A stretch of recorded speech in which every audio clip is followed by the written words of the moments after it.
Welcome to Ren Behind the Practice. I'm Sophie Campisi. I'm a holistic business strategist and startup expert, and I spend a lot of my time in conversation with practitioners, coaches, and healers about the behind the scenes of their businesses.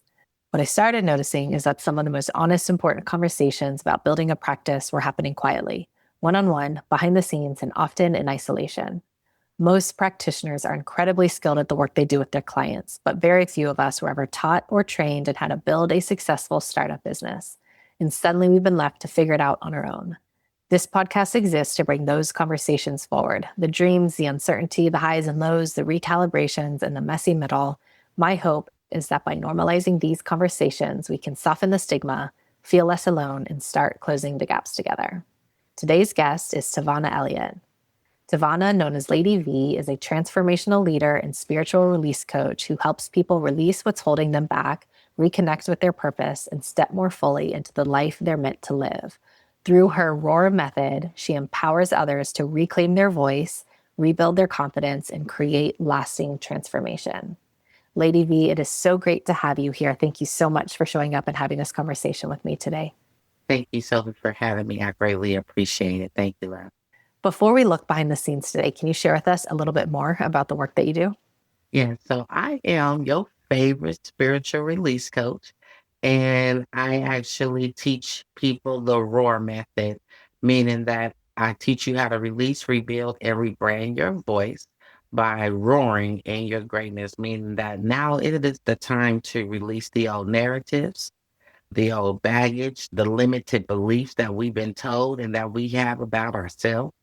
Then it's time to overcome those obstacles that's standing in your way of all those things that you had to release. You got to overcome what got you to that point.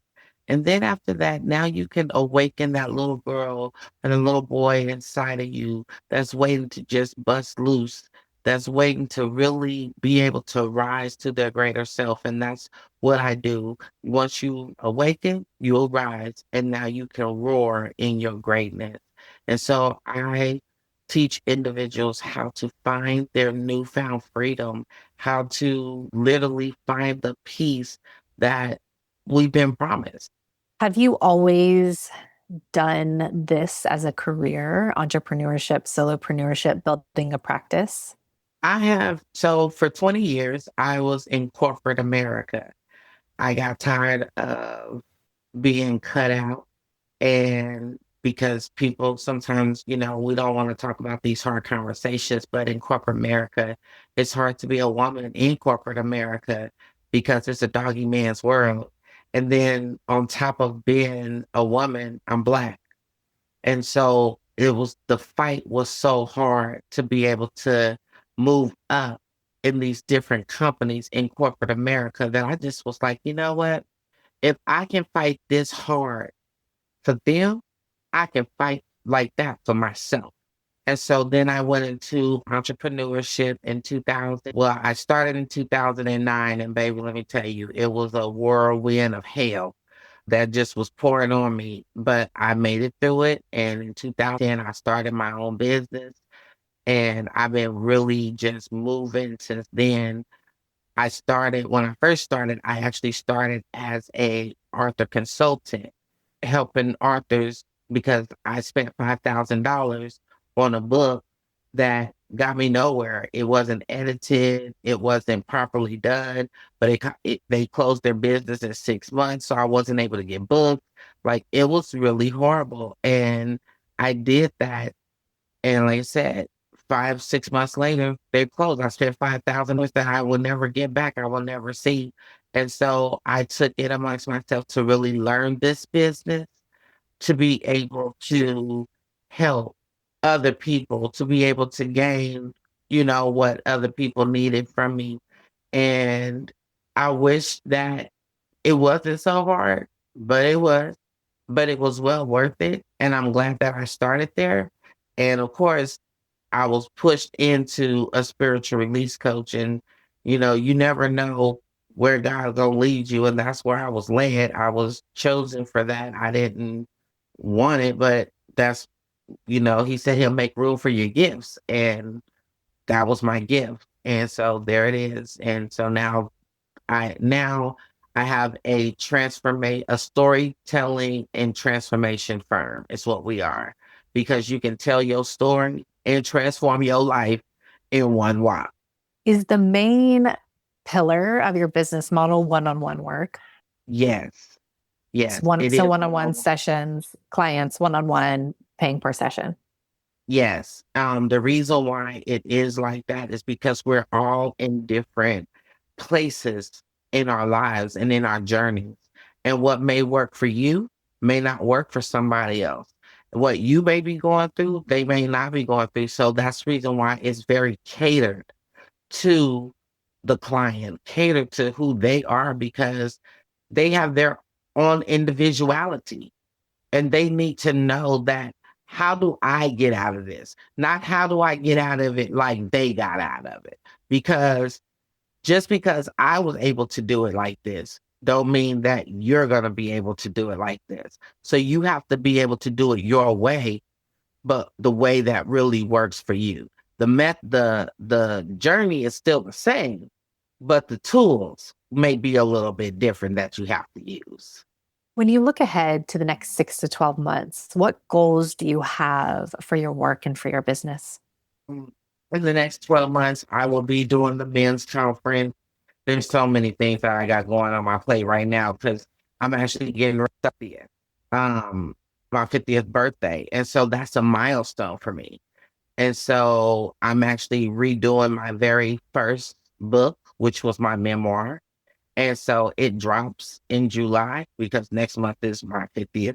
And so with the bang, like, no, I'm kicking down the doors for celebrating me, because sometimes we don't celebrate us enough. And so I'm showing others that even when you feel like there's nobody that's there to celebrate you, to remember to celebrate yourself and be okay with it, because you are a priority. And so I'm redoing that and dropping a soundtrack to go with it that I actually wrote and created and produced myself.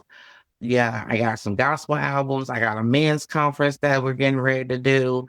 And of course, just doing speaking events and podcasts and interviews and things. Yeah, I'm a busy lady. Just Is the underlying goal of most or all of those things? I know that your memoir is also coinciding with your birthday, but is the underlying goal for those things to generate connections, conversations, ultimately create consistent client flow? all of that. All of that consistent client flow, but to really have these hard conversations that a lot of times we don't want to have. To understand that it's okay to not be okay, to understand that sometimes we fall into these predicaments that we don't know how to get out of. And so for me, it's really about the service of all of it, and making sure that people or individuals know that it is going to be okay, no matter how hard it may look like right now, to keep on going and be consistent, because it's what's at the end that can be so satisfying. But if you never make it there, how would you know? When you think about getting through into this next chapter of your work, of your business, getting consistent client flow, what do you think it's going to take to get to that point where you're feeling some solid momentum? Do you feel like you're guessing, or do you feel like you have a pretty clear idea of the actual steps it's going to take? I feel like it's always a guessing system. I feel like it's because a lot of times we feel like I let me say this. So for me, I felt so many times that I had it. I felt so many times that I knew, okay, this is what I'm going to do. I'm going to do this. I'm going to do this. I'm going to do A, B, and C. I had a plan, because he said, write out your vision and make it clear.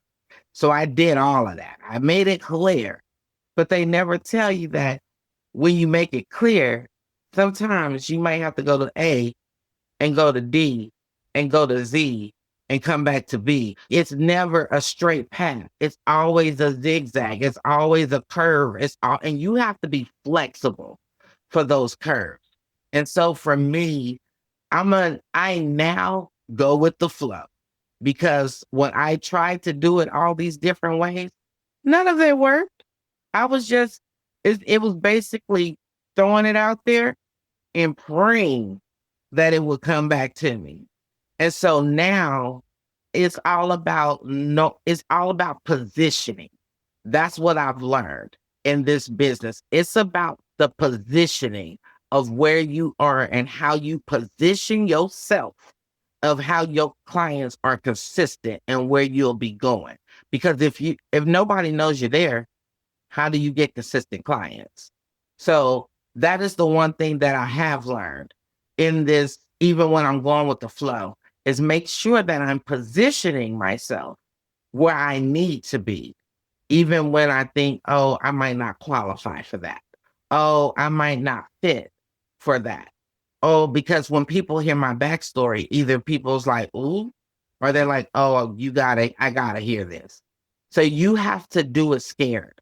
You have to do it and sometimes just not know, but be able to be flexible, to flip and switch and dip and dive, whichever way you need to go, whichever way the ball goes. Because if you are honed in to doing it this way, you're gonna lose it. I can guarantee you that you're gonna lose. You will lose it, because it's not gonna always go that way. And so flexibility and positioning is what I found out as far as being able to be consistent in where you're going. Yeah, I mean, those are such good points because, and you and I talked a lot before we started recording, but basically, to sum up most of what's going wrong, one of the underpinning breakdowns of most of the business advice out there is they're telling you what to do with the cupcake once it's already made, but no one's telling you or showing you how to build the cupcake.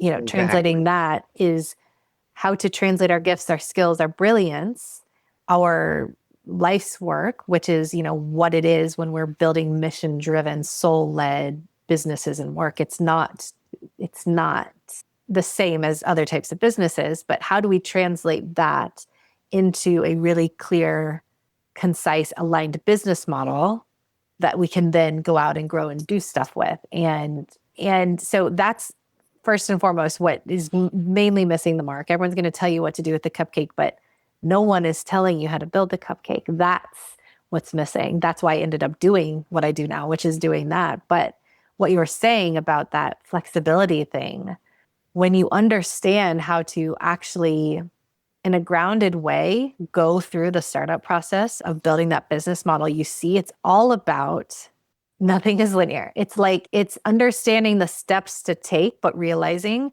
if something stops working, nothing's wrong. You actually just need to go back again. You need to go back, Exactly. validate, learn, ask different questions, fine tune one step further, maybe sometimes two, but it's usually just one step, and then it gets validated, and then you go forward, and then okay, now it's working, and then you go forward, and then something stops working. Nothing's wrong. Nothing's wrong. This Exactly. is normal for this phase of the business. You just need to learn to go backwards, to go to this step in here. And so, Yep. the two things that you said, it's so, I know it was hard for you to get there. It took you a lot to get there, but it's part of what's really missing from the collective conversation about business building is when you're in the startup phase, it's going to look very different from the growth phase. When businesses Exactly. have three phases. It's the startup, the growth phase, the maturity phase. People are treating us like we're ready to grow too soon because Mhm. before you can enter the growth phase, you need to really nail it in the startup phase. Exactly. The startup phase, there's this graphic. It's called the design squiggle. And you can Google it and you can find that graphic. As entrepreneurs, the types of businesses that we're building, they do not fit into a clear cut box. So we are full on entrepreneurs. We need to bridge that gap between what we do to where people are. So that bridging that gap backwards for us as the visionaries, the leaders, the healers who are a little bit ahead, right? Inherent in being a bit ahead of the curve is there's going to be a gap that we have to traverse kind of backwards to find our people. It is full on entrepreneurship, which very few people actually understand startup entrepreneurship and how to guide people through startup entrepreneurship. But it is also full on innovation. The design squiggle, if you look that up, it is right. Exactly. It is that at the beginning, and then it starts getting more clear in the middle, and then the line comes out. But you cannot skip those first two when you are in startup entrepreneurship, full on entrepreneurship like we are, and when you are in design and innovation, which we are in this pocket of the world. People just aren't talking about that. They're treating us like Exactly. we're small business owners, as in we're starting an ice cream shop. There's a million of them out there. There's going to be more tomorrow, or a gas station. We do not fit into that category. We are full on entrepreneurs that need to go through this design innovation process of, we have work inside of us. You and I talked about this, not in this way before we started. We don't choose to become entrepreneurs, Nope. right? It chooses us. It chooses us. So part of what is inherent in that is it's not crystal clear. It's like there's this thing inside of me that has to come out, but I don't really know exactly what it is. Exactly. But it's coming out of me, you better believe it. There is no keeping it in, right? So Exactly. when we are treated like we're classic small business entrepreneurs, that's part of what's missing the mark. People aren't treating us the right way, so they're not giving us the right advice, and they're not giving us the proper support, and they're At all. skipping this whole phase that is so important and so vital. So the two things that you said, yes, I was just, kind of giving some language from the business building side of why those things are really important and really vital. But Mhm. people aren't telling us that. And that is part of why so many of us have been burned. We've invested money that went down the drain because people are trying to tell us what to do with our cupcake before they're showing us or guiding us in how to build that cupcake. And if that happens, essentially time, money, resources, and energy spent in growing something before we have the thing to grow is going to be wasted. Exactly.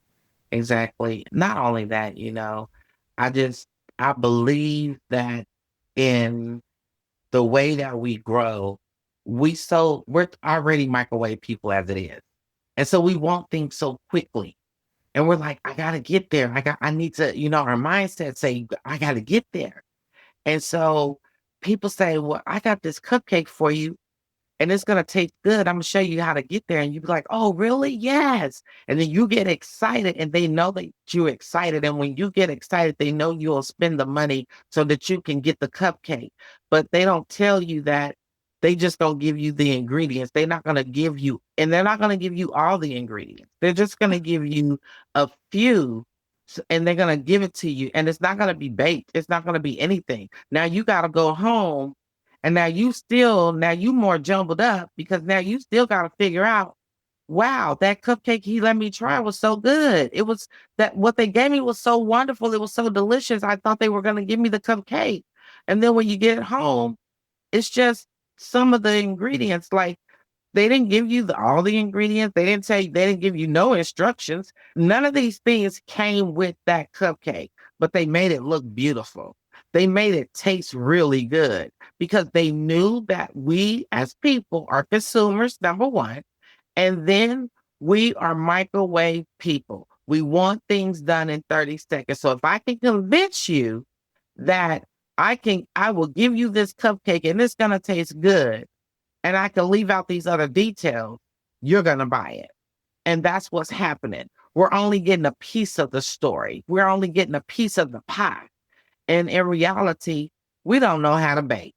Totally. Yeah. I mean, you're nailing it with the metaphor. No, it's so true. And it's a shame. And I was talking about this on just the last episode of part of also why those of us in this pocket of the world do buy and keep buying is because our integrity is so high that we can't imagine people would be selling something that wouldn't actually help Exactly. us, right? It's like, surely they're Exactly. not lying because we wouldn't do that. So then we're very, very trusting. So interestingly, what makes us one of our high biggest qualities and makes us so good at the work we do, it can be a shadow side of why it makes the business building process even harder. And that's one of those Exactly. things is our integrity is very high. So we're so trusting of people and couldn't imagine someone would be selling us something that wouldn't work for us. Surely they Exactly. would never allow me to pay this amount of money if this wasn't going to work. And then it happens and we're like, what, you know, and yeah, it's such a shame. It's one of the heaviest parts of my job and what I do, because what I had to realize the hard way is that there's a lot of broken trust. There's a lot of It is. broken trust by people to business coaches or people purporting to be able to help them in their businesses. And that's, you know, that's my job. I have to navigate that. And, but also it's a shame. It's just one of the realities and one of the really ugly shadow sides of our industry. And yeah, it sucks. It is. And it really does. Like I said, I spent $5,000. I mean, I done spent 100,000, like just on my business trying to get it up and ready, get it to start it, get it to do this, get it to doing that. This person said that, hey, I can help you with this and hiring and firing. And it's just been a lot. And in reality, that's why I tell people to learn your business yourself. Learn it how you want to run it. Don't allow other people to run your business and then they run it the way they want to run it, because at the end of the day, it might not work for your business. Know your business inside and out.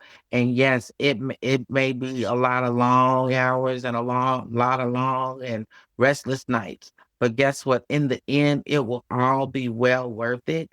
And I tell myself that all the time. I know that once, because I've actually had to literally rebrand my whole entire business because I tried to do it like this and it didn't work. And then I had to do it like this. And then I lost my business partner. And then I had to change and do it like this because now I'm by myself. So I had to find what works just for me as one person because it was ran on a team. But now I don't have a team. Now I don't have a this. You have to be flexible for these things. You have to know what will work for you and don't be afraid to rebrand your business as many times as you need to. Don't feel bad. The only time you can feel bad is when you give up and say, you know what, I quit. Then you can feel bad. Keep going, keep trying. Cause no, it's not gonna be easy. No, it's not gonna be all peaches and creams. I would love to tell you that it is, but it's not.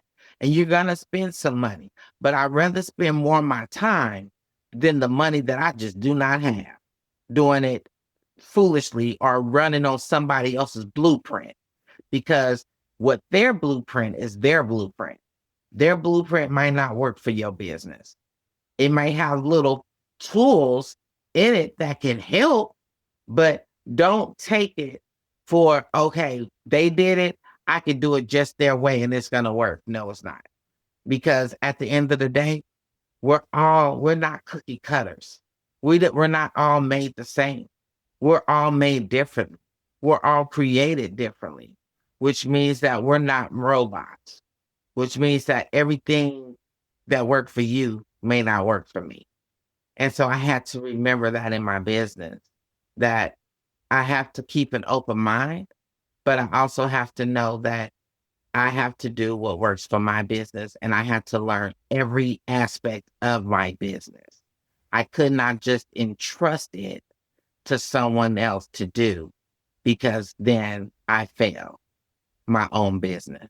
Especially, you know, with your background in the corporate world, I'm curious when it came to entrepreneurship, you know, you were very clear at a certain point, like if I'm going to do this for someone else, like why not do it for myself? You Mhm. saw the possibility that there was in the freedom and the flexibility and all of the things in entrepreneurship. But like we've already talked about and you were just talking about, there are a lot of things that are harder as well. And so, you know, what else besides what we've already talked about and what you were just touching on was harder or heavier than you thought it would be or has been in the building process of entrepreneurship? Trying to rebuild after losing a partner from death, not just something that, oh, we broke up and, they went on about their way. No, when you lose a partner to death, it's really hard. Sometimes it's hard to bounce back. And at that very moment, I really just wanted to quit and throw the whole business away. Just literally, I just was like, you know what? Why? Why keep doing this? Because this is not going to be easy. But all I can say is If he wanted it to be easy for you, he wouldn't have threw us in these positions that we are in that we carry. And so it's not easy, but we were built for this.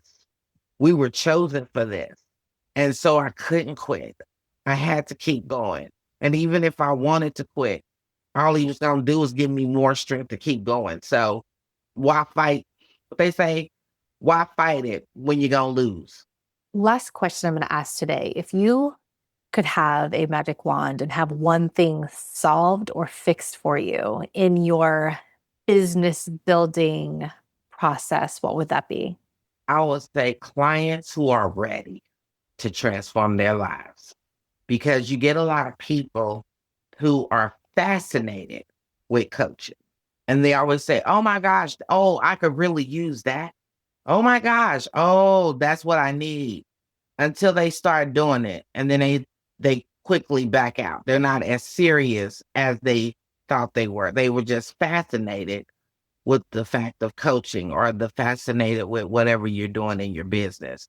Maybe that's being beautified or whatever. But for me, it's coaching. And I know that people are fascinated with it. And sometimes they want to put in the work. And then a lot of them, they want the work to be put in for them. And in this industry, if you don't put in the work, you don't heal. Can't nobody else put in that work for you. You have to put in your own work. And I think that's the main thing that people forget right there is you have to put in the work for yourself.